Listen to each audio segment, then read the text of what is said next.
Your lecturer is Amanda M. Rosen. She is an associate professor of politics and international relations at Webster University. She has been recognized with numerous teaching awards, including the William T. Kemper Award for Teaching Excellence.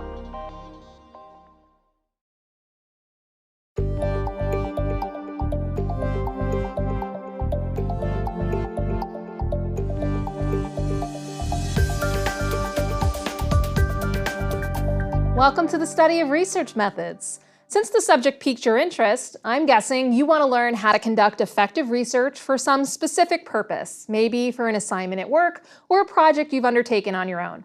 You've come to the right place. I've got all kinds of useful techniques that I want to share with you. But I wonder whether you've paused to consider why research methods are so vitally important, not just to you, but to science, to society, to all of human civilization. Now, when I talk about research methods, I'm not just referring to experiments with test tubes and beakers or statistical analysis. I'm referring to all the many ways that we systematically study anything to better understand it, to uncover new information about it, or to explain why things happen as they do, whether that's how animals, plants, or minerals behave, why people think or act as they do, or why social, political, and economic systems work one way and not another. Whatever the application, using the right research methods can make the difference between obtaining reliable results or dangerously misleading information. We live in an era that depends heavily on accurate data for decisions that sometimes affect millions of lives. So it's no exaggeration to say that understanding and being able to apply rigorous research methods has become essential to everything from interpreting the day's news, to making good economic policy, to safeguarding our planet for future generations. That's why I think everyone should study this subject. Now, it wasn't so long ago that most people in positions of authority lacked any understanding of the value of good research methods. Science as we know it played only a marginal role in society, and consider what a difference that makes. Imagine for a moment that it's the mid-19th century and you're living in London, England. Queen Victoria is on the throne. We're talking less than 2 centuries ago, yet there are no cars, no mobile phones, no Game of Thrones, well, no fictional Game of Thrones anyway. Running water, indoor plumbing, and toilets have only just been invented, and they're limited to the wealthy. So if you want water for cooking, washing, or cleaning, you have to go to the communal well or stream, just like all of your neighbors. Your life expectancy? It's about 40 years due to rampant infant mortality and disease. Let's all take a moment to be grateful for modern medical care. But how did we get that modern medical care, which has doubled life expectancy since 1850? It was through medical research, a systematic study of the human body, diseases, and medicines that led to breakthroughs that allow us to live longer and healthier lives today. How did research become commonplace in the field of medicine? Well, one key step along the way was a massive outbreak of cholera, more than 500 cases that occurred in August 1854 in Soho, near what is now a well-known shopping area in London, just north of Piccadilly Circus. Cholera is a dangerous disease, an acute kind of diarrheal infection, and the World Health Organization notes that if left untreated, it can kill its victims within hours. Worldwide, as of this taping, between 21,000 and 143,000 people die of cholera every year, most of them in underdeveloped areas that lack proper water and sanitation infrastructure. The main cause of cholera is drinking contaminated water. Wait a second, how do I know that? How does the World Health Organization know that cholera is caused by drinking contaminated water?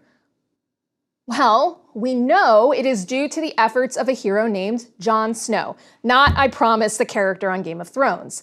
An obstetrician in Victorian London, Snow believed that cholera, which killed tens of thousands of people in England during various outbreaks starting in 1831, was caused by water contaminated by sewage. But the experts of the time didn't agree. They were convinced that cholera was due to bad air or miasma. These are the same folks, by the way, who thought that the way to treat most sickness was to cut open a vein and allow leeches to suck out the illness. Luckily, John Snow had rigorous method.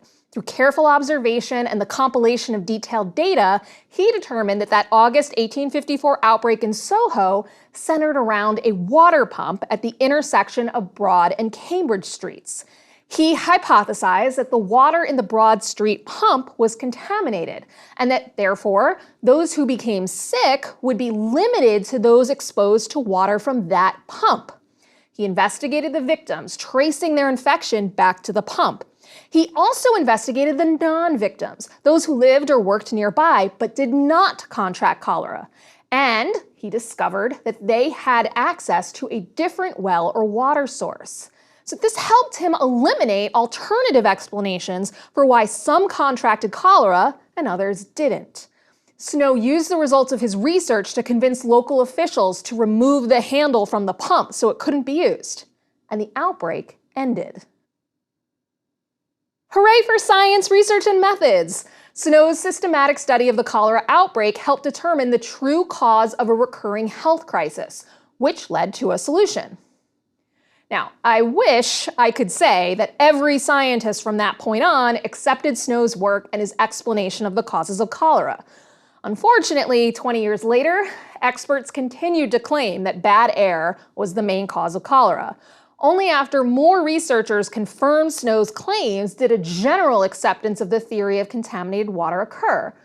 Research, as we shall see, is incremental and cumulative, and requires continual testing, retesting, and debate. But ultimately, it is through the application of sound research methods and principles that we advance our understanding of the world, and sometimes save lives. The world of medical and other scientific history is full of examples like this, cases where pre-existing and incorrect beliefs are challenged by the application of sound research methods. Once upon a time, the world was believed to be hollow and flat and full of sea monsters. The Earth was the center of the solar system, and the sun revolved around it. The seasons changed because Persephone, the goddess of the spring, had to spend 6 months of the year in the underworld with her husband Hades. Smoking doesn't cause cancer. All of these are ideas that were once held by experts of the day, but were discredited thanks to rigorous research. What do all these examples show us? It's simple. They show us that how we discover information about the world matters just as much as what we learn. All of our knowledge and opinions are grounded in what we know of the world. But how do we know it? It's only through the use of systematic study that we can be confident that what we know to be true is actually true. And that confidence is essential in enabling us to act and build on our knowledge and transform our lives. That's what makes the study of research methods so important, and as you'll see, so deeply fascinating. It helps us see the inner workings of how knowledge is created. It's the difference between accepting facts without question. For example, ideas about how the human body works that you probably learned in school, such as that we breathe to obtain oxygen, that our hearts beat to pump our blood, that our brains are the control centers for our bodies, and understanding why we know those things to be correct. Did you know that Aristotle thought that the heart, not the brain, controlled sensation and movement? Having never dissected human bodies, he drew the wrong conclusions about the purposes of human organs. And that's Aristotle. Imagine how well the rest of us would do without proper method. Research methods aren't just for scientists, of course. Method, having a systematic approach to answering a question or solving a puzzle, is useful in all kinds of areas and professions. A study of best practices in business, a journalistic investigation of what happened in a particular town, a lawyer checking up on recent case law, that's research too. Great fictional detectives rely on research methods as well. Sherlock Holmes notes that his friend Watson knows my methods, the ones that he applies to all of his investigations. Agatha Christie's Hercule Poirot, meanwhile, insists on order and method as he uses his little gray cells to identify a killer. The methods that we will discuss in this course are broadly applicable to all kinds of research. Since method is our focus, let's take a more systematic look at the subject of research. Although there are many ways to classify it, generally it's divided into two broad categories that you may already be familiar with: basic research and applied research. Basic research, also known as fundamental or pure research, aims at answering questions that lead to gains in knowledge, understanding, and prediction. It's about advancing our general knowledge of how the world works. If you want to understand the fundamental building blocks of the universe, or why some people get married and others don't, or the communication techniques of dolphins, or why some businesses succeed or others fail, or the impact of the invention of gunpowder, then you want to do basic research. Applied research, in contrast, aims at answering questions that lead to direct and practical applications in the world. Applied research uses the findings of basic research to develop practical solutions aimed at changing the world. If you want to invent a medicine that cures cancer, or find ways to reduce energy consumption, develop a new product, create a new school curriculum or business plan, or design a park or building, your research will be applied. Applied research should be grounded in the findings of basic research, though. You wouldn't want to create a business plan unless you knew what made some businesses succeed and others fail. The two are therefore interrelated. Another way of looking at research is focusing on the type of inquiry. There's exploratory, descriptive, and explanatory research. Exploratory research, as the name suggests, focuses on initial exploration. We typically do this as a precursor to other types of research to learn more about a topic or problem or what others have had to say about it. Maybe you want to study something about terrorism, but you don't know what. Doing some exploratory research by reviewing the scholarly literature and seeing what kind of data and other studies are out there would be a good start. Descriptive research is when you attempt to describe something in detail, but you're not necessarily aiming at explaining why something is the way it is. One way of thinking about it is that descriptive research aims at answering questions like who, what, when, and where. You might describe the television viewing or purchasing habits of a group, or the demographics of your town, or what kind of flora and fauna are found in your local park compared to the one you might visit on vacation. Or you might describe the history of terrorist activity in a particular country. Explanatory research can be a natural follow-up to descriptive research. It aims at more of the why and how. The goal here is to evaluate cause and effect and explain why and how things work the way they do. So here your study might not focus on describing terrorist activity, but explaining it. Why in this country and not that one? Why these groups and not those groups? Why now and not then? That's explanatory research. Still, another distinction in types of research is between quantitative and qualitative research.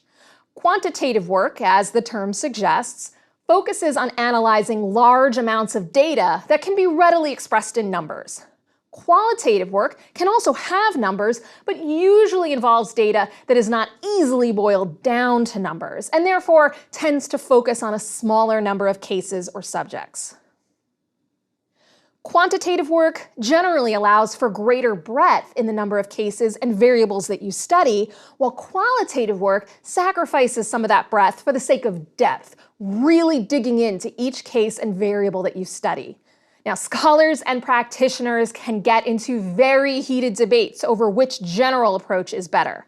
In my own field of political science, there was intense pushback against the dominance of quantitative approaches by the perestroika movement of the 2000s, which was named after the political call for restructuring in the Soviet Union in the 1980s. This revolt called for greater pluralism in the methods used to do research in political science as a discipline.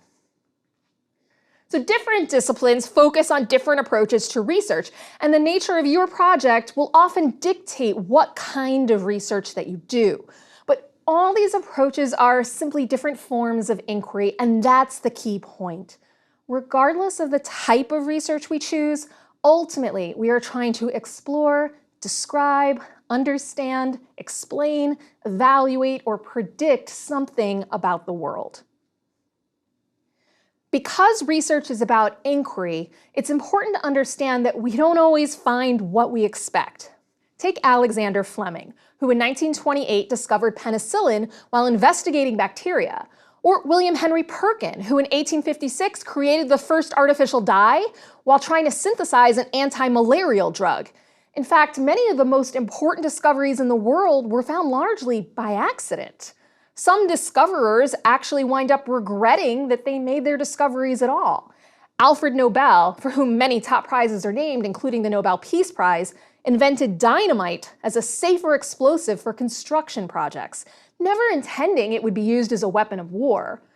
Albert Einstein's discoveries in physics set the foundation for the invention of the atomic bomb, and he expressed deep remorse over how his work was used. When we do research, we have to be open to both the unintended and the undesired. You can't go into a research project thinking you already know the answer and are only looking for information that confirms your pre-existing ideas. You have to be open to what you find, to what the data tells you, even if it means that your initial ideas are wrong. This is a fundamental principle of research and methods. We never set out to prove ourselves correct. If anything, our job is to try our hardest to disprove our ideas. Only if we subject our initial thoughts to the most rigorous of tests and they pass, can we have any confidence that our ideas might be right. If instead we set out to only find the information that confirms what we already believe, then we aren't doing research. We're just pushing a point of view or trying to make ourselves look good. Consider the position of the news media, which has sometimes been accused by politicians of producing fake news. The charge suggests that media organizations are making up stories or twisting facts to support particular narratives that they want to push. Fundamentally, such accusations assert that the media have an agenda and are inventing facts or reporting them selectively to make their opinions seem legitimate. If you're a reporter or a news organization, how can you combat an accusation of fake news? By providing evidence of method. If you can demonstrate how you acquired your information, that you did so systematically and according to the principles of research methods in your discipline, then you can refute the charge that you made things up or haphazardly gathered information. If you can't point to systematic, rigorous method, then the accusation might have some merit. In late 2017, the Washington Post preempted an accusation of fake news by following sound journalistic procedure. A woman named Jamie Phillips claimed to have been impregnated at the age of 15 by Alabama Senate hopeful Roy Moore, a state judge who had been accused of sexual misconduct by multiple other women during his campaign. Reporters at the Post followed standard procedure, looking into Phillips' background and trying to find corroborating evidence for her claims. Instead, they found holes in her story and discovered that she was secretly working for Project Veritas, an organization that tries to expose liberal bias in the news media. The Post had published several stories on Moore's misconduct, and so it could have assumed that this story too was true. Instead, the Post investigated Jamie Phillips' story on its own merits. The Post reporters followed their methods, engaged in systematic research, and uncovered the false nature of Phillips' claims. Fake news, pseudoscience, junk science, all of these are names for poorly done or unsystematic research. But they are also accusations that can be used to undermine confidence in legitimate, systematic, vital research, which makes it doubly important that anything you present to the world as a fact be researched carefully and thoroughly. It's so easy to do otherwise, especially in our hectic modern lives. And the truth is that many of us do that all the time without thinking about it. You do a quick internet search on something, find an article that supports what you believe, and then feeling more confident in that belief, you share it with others. But how did that article you found come to its conclusions? It's human nature to believe a study that confirms your existing beliefs, even if the study was poorly done. But this course is going to show you why the study that challenges your beliefs is the one that really deserves your attention. When you consider how many disciplines and areas of human endeavor depend on research, it's clear that there are tons of methods we could cover in this course. We're going to focus, however, on empirical research that uses the scientific method as a way to find answers to questions. Not all research is grounded in the scientific method, of course, but many of the principles of empirical scientific research apply to all kinds of questions and problems, from what brand of shampoo will give you the best results to why people vote the way they do. I think you'll find that the concepts, principles, and techniques we cover will aid you in your research no matter what area you want to explore. So let's talk about the scientific method of research. What we call the scientific method is a systematic approach to research that relies on observation, hypothesis formation, prediction, and hypothesis testing. Its origins can be traced back to Aristotle, but it has been refined over the centuries, most notably between the 16th and 18th centuries by luminaries such as Francis Bacon and Sir Isaac Newton, but in other important ways by scientists of the 20th and 21st century as our understanding of reality and the ability to observe it have developed. Debates on the method can range to the frontiers of philosophy and knowledge. In its essence, it is simply a process to follow that will get you from whatever research question you might have to an answer, regardless of your discipline, profession, or topic of study. I've already made a few disclaimers, but let me make some more. I'm going to give you a set of steps for the scientific method, which will also help structure the rest of this course. Keep in mind, though, that these steps should not be seen as a pure literal path to follow. In some cases, you might go to step 2 first and then go back to step 1. In others, it's a more cyclical process where different steps feed into each other and you go back and forth between them, and one project leads directly into the next. If you look up the scientific method online, you will actually find it described in many different ways. What I call step 3 might be 2 or 3 steps in another model, or missing entirely. But any version of the scientific method is itself an idealized approach that rests on the assumption that there is an objective reality for us to observe, something that no one has really managed to demonstrate. So don't idealize it even more by assuming that you have to follow each of these steps exactly and in strict order, or you're doing it wrong. Okay, with those caveats, here is the scientific method in 6 steps. Step number 1, ask a question. Now, that's not as obvious or as easy as it may sound. As we'll discuss in a future lecture, it's not enough to just have a topic of interest. Research relies on questions. Questions give us a focused reason for study, and so at some point early in the process, you need to figure out what yours might be. It might be, what kind of product is likely to sell big in this market? Or what kinds of mass violence are considered terrorism? Or why are cats better pets than dogs? Yes, as an owner of 3 cats, I may have a little bias on that last one. Step number 2 is observe. This means we have to start making observations about the world around us, both so that we understand the context for our question, but also so that we know what others have already discovered. It might be that your question has already been answered. It's only through reading what is already known, or as we call it, conducting a literature review, that you will find that out. Think back to when you were a kid and you had all kinds of questions about the world and how it worked. Why the seasons change, or why the sky is blue, or why you had to take that disgusting medicine. You asked the question and someone, a parent, another adult, or a book from the library, answered it. There was no need to conduct an experiment because others had already investigated these questions and found answers. There is excitement in moving beyond to ask new questions that nobody has answered before. But keep in mind that how we observe, the order and method that we follow, are of vital importance. Step number 3 is form a hypothesis. Now, not all research involves hypothesis testing. As we've discussed already, some research aims at exploration or description, in which case steps 1 and 2 might be sufficient. But if you are trying to explain cause and effect, then generating a hypothesis is key. For purposes of research, a hypothesis is defined as an educated guess of the answer to your question, grounded in the observations you've completed. It's typically a testable statement of the relationship between 2 or more concepts and clearly expresses how you anticipate that they are related or impact each other. So I might hypothesize that people who own cats are likely to be happier than those who own dogs. I'm basically saying that cat ownership and happiness are related, that there is a pattern to cat ownership and happiness. I can test this statement, if I want, by designing a study of some kind to see whether what I think to be true actually is.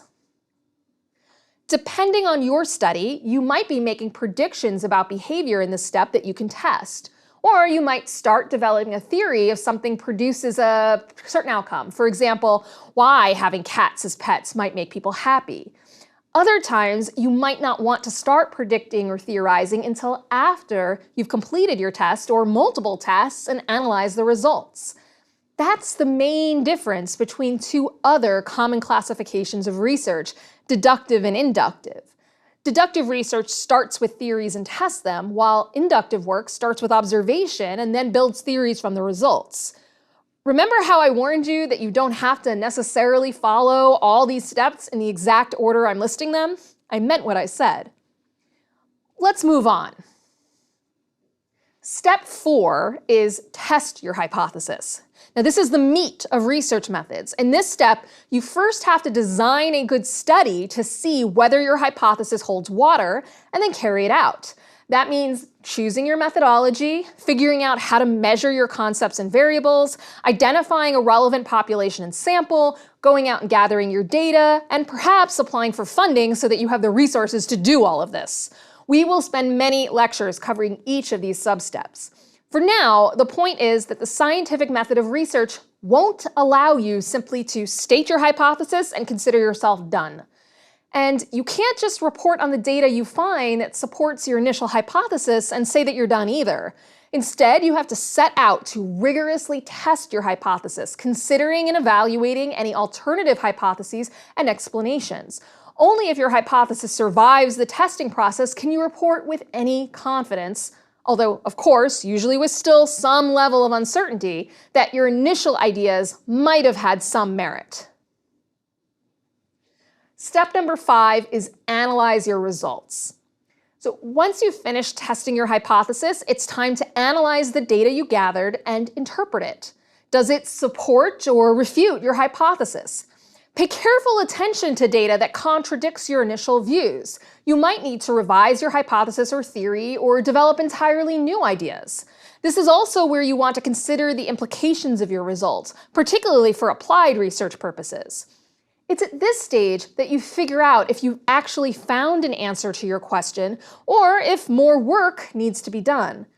Typically, this is also where you discover the next 3 or 5 or 8 questions you want to answer now that you've embedded yourself in this work. So this leads us to our final step. Step number 6, communicate your results. Research is all about communication. Sure, if you want, you can keep your findings to yourself, and if they didn't turn out as you expected, you might be tempted to do that. In fact, it's possible that many great questions about the world have already been answered, but the finders chose to keep their results to themselves. All I can think of is what a loss that is.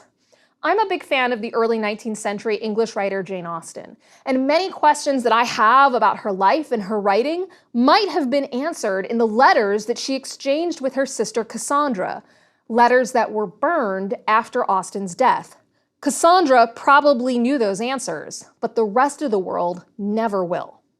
So I encourage you to share. Sharing your findings is an essential part of the research process for 3 reasons. First, it allows your work to undergo peer review. Whether that's a formal process with a publisher or not, it means that you're making your findings available for others to read, evaluate, and replicate. You may think that your conclusions are unshakable, but only if others studying the same thing agree can you really be sure. This can happen throughout the entire process. Mentors and peers can be super helpful in checking your work as you go along. But it's still essential at the end so you can have confidence in your results. The ability to evaluate and replicate your work is what allows the world to put faith in your findings. The second reason to share your work is that it might have a positive impact on others. There may be others who are asking similar questions who will benefit from seeing your answer. Those might be fellow researchers or practitioners in your field. The ivory tower of academia is often criticized for doing basic research with few practical applications, and part of that criticism is that academics don't know how to effectively communicate with policymakers and practitioners. Whether that's fair or not, you can be an effective communicator. The advent of social media and other forms of free mass communication means you can reach large audiences with your work if you want to. Let me issue a caveat there, though. If your work could be used by others to harm, as with some of my earlier examples of work that had socially undesirable effects, you might want to think through the ethical implications of sharing. And of course, you probably don't want to share findings that might benefit a competitor. If you found the secret to the stock market, for example, you might want to be discreet in whom you share that with. Maybe just me? The final reason to communicate your results, of course, is just to get simple recognition for the hard work of doing research. Your work might not be picked up by scholars and published in a journal or change public policy, but it still represents a solid product that is the result of hard work, and that should be celebrated for its own sake. Watch your words, though. Your impulse may be to crow about your results and the accuracy of your initial theory, but as many a prominent scientist has learned the hard way, that's a mistake well worth avoiding. In research, it's always better to be clear about your uncertainty and to be honest and careful about the extent of your claims. If you overstate your findings, your work won't be as valued as if you report it factually, and it may be disregarded altogether. Research can be very humbling work. So, who should be using research methods? The answer is you, everyone. Research methods aren't only for students in the classroom or researchers working in labs or universities.